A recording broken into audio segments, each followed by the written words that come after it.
Right, gang, let's get into this Cessna 310 that went down in Florida. And this is really a tragic deal. They were fighting this airplane all the way up until the end, and 310's near and dear to my heart. We've got three generations here, which I can relate to because my father and myself and my son flew in our 310 numerous times over the years, and we've got about 25 years in two different 310s. So this is a heartbreaker on multiple levels, and tragic situation. So as we look at this, I'm going to kind of run through this video. I kind of put this together, and it's really quite interesting in trying to determine how this rudder was hard over to the left. But as you watch along here,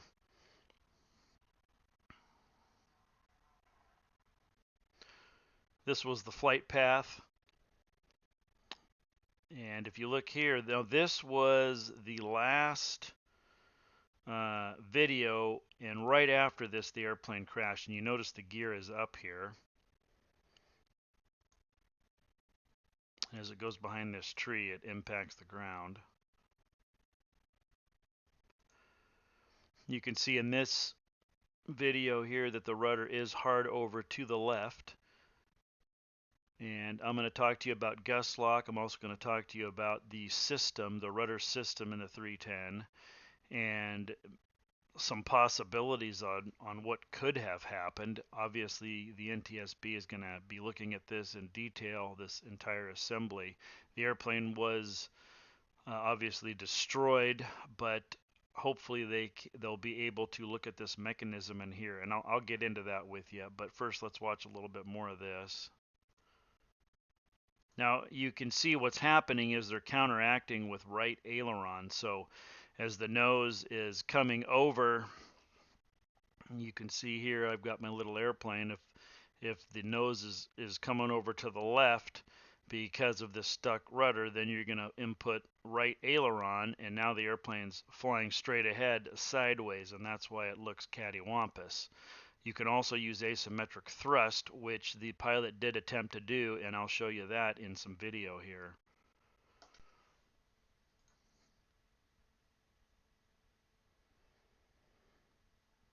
Now they did numerous circuits trying to get lined up to the runway and never were able to. So you can see the rudder hard over here, and that's full hard over.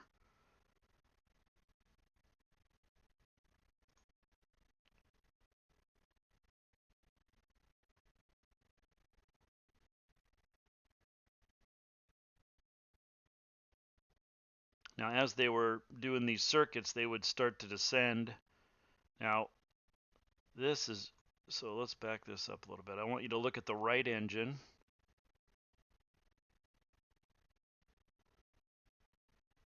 And you're going to be able to see RPMs change. Just look at the right propeller blade here.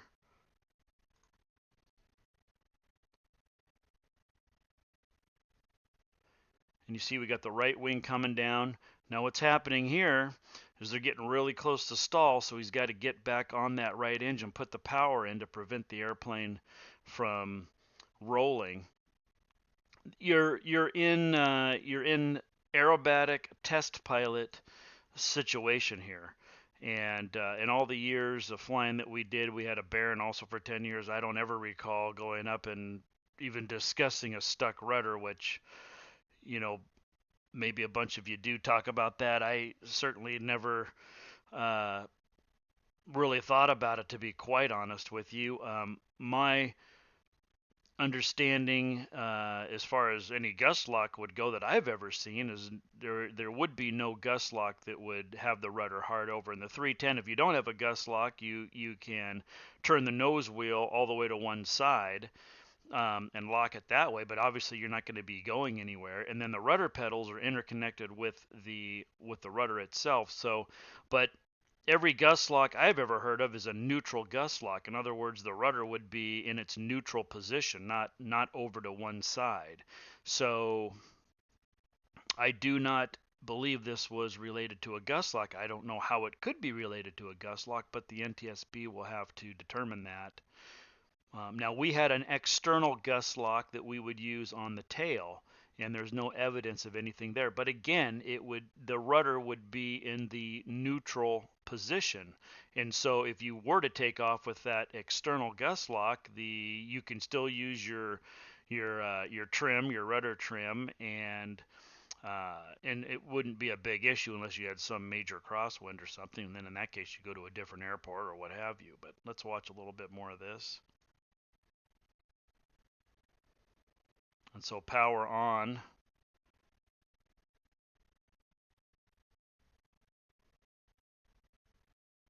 Here that is again. And you can see that right propeller blade. And so they got slow. Now, and this again, it was the last video right before it went into the ground, gear up. And unable to recover. So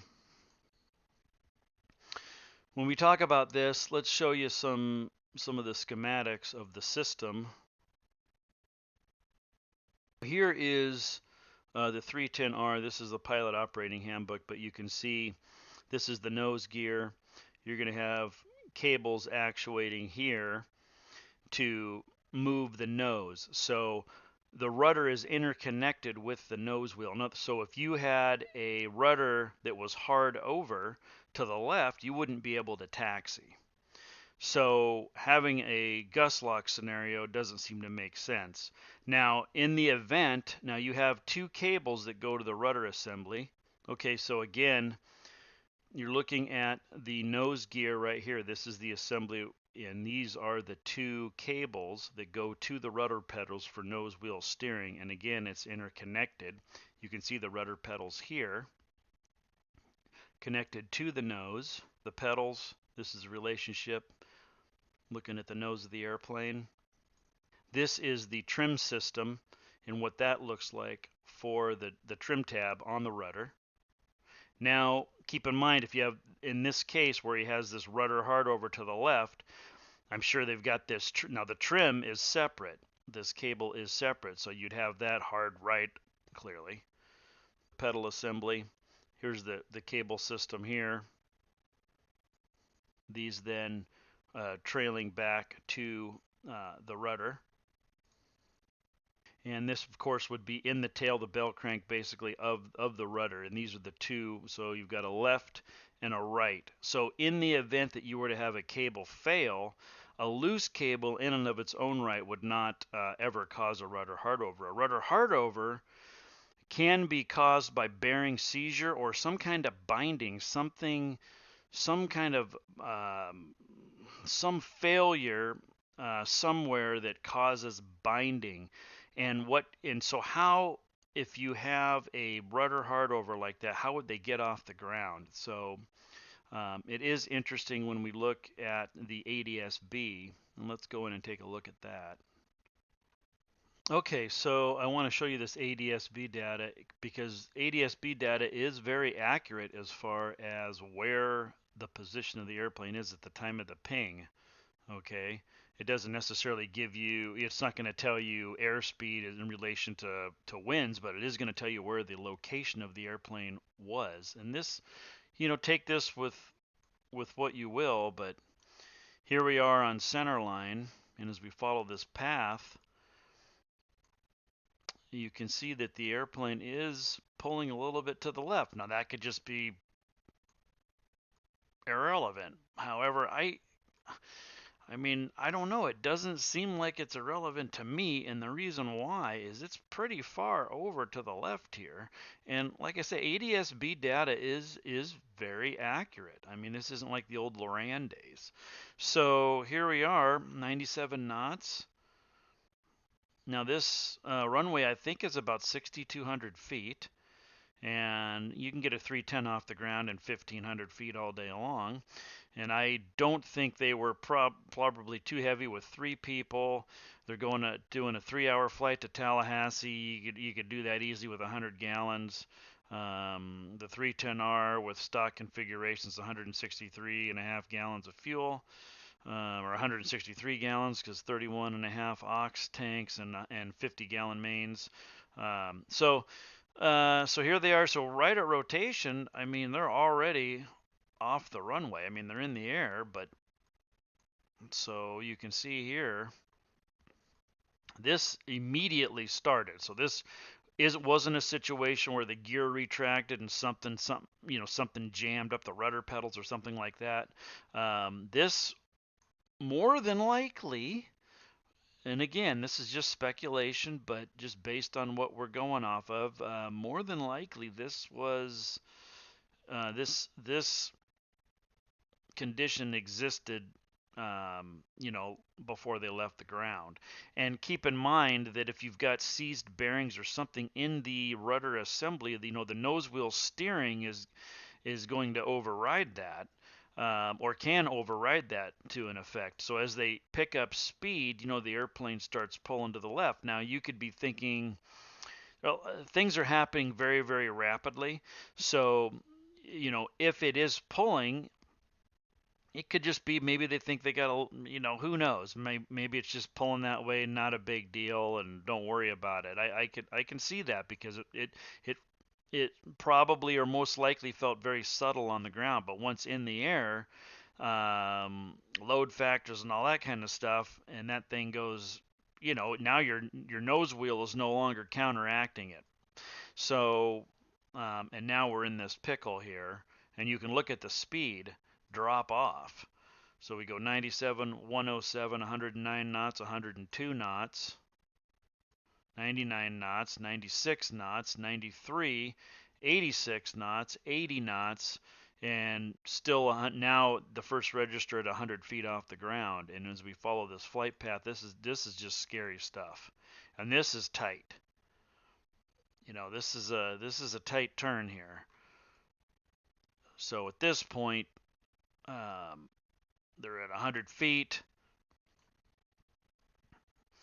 and obviously a precarious situation. You see how tight this turn was. This is extreme. It's a tremendous job to keep this airplane in the air. And probably at this point, you're going to have to be full climb power, and there is no thought about doing anything with asymmetrical thrust. You're just trying to figure out what on God's green earth is going on with this rudder, and you're hard over. And this is just tight in here. So now they're up to 200 feet, 97 knots, and you got to also keep in mind that as you start counteracting with aileron, your stall speed's going to increase. And that also creates a tremendous amount of drag. And so when this airplane is cattywampus like this, going straight, that's a lot of drag. So you need a lot of power to overcome that.